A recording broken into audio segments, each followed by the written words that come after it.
Folks, I've just spoken with Prime Minister Netanyahu. Earlier today, I spoke with President al-Sisi of Egypt. Prime Minister Netanyahu informed me that Israel has agreed to a mutual unconditional ceasefire to begin in less than 2 hours. The Egyptians have now informed us that Hamas and the other groups in Gaza have also agreed. In my conversation with President Netanyahu, I commended him for the decision to bring the current hostilities to a close within less than 11 days. I also emphasized what I've said throughout this conflict. The United States fully supports Israel's right to defend itself against indiscriminate rocket attacks from Hamas and other Gaza-based terrorist groups that have taken the lives of innocent civilians in Israel. The Prime Minister also shared with me his appreciation for the Iron Dome system, which our nations developed together and which has saved lives of countless Israeli citizens, both Arab and Jew.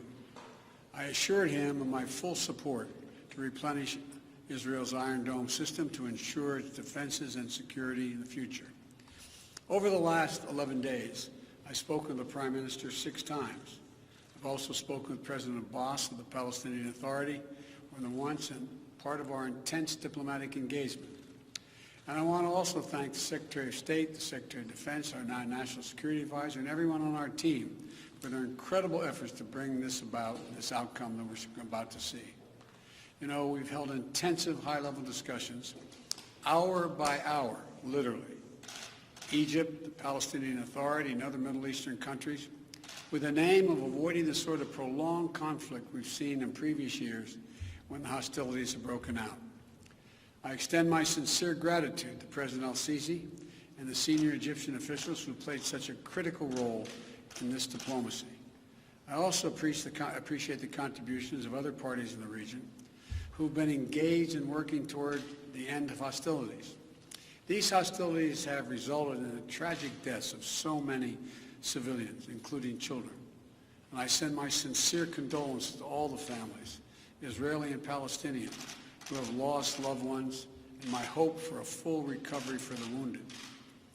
The United States committed to working with the United Nations, and we remain committed to working with the United Nations and other international stakeholders to provide rapid humanitarian assistance and to marshal international support for the people of Gaza and the Gaza reconstruction efforts. We will do this in full partnership with the Palestinian Authority, not Hamas, Authority, in a manner that does not permit Hamas to simply restock its military arsenal. I believe the Palestinians and Israelis equally deserve to live safely and securely and to enjoy equal measures of freedom, prosperity, and democracy. My administration will continue our quiet, relentless diplomacy toward that end. I believe we have a genuine opportunity to make progress, and I'm committed to working for it. I want to thank you all. May God bless you all and pray that this continues. Thank you so much.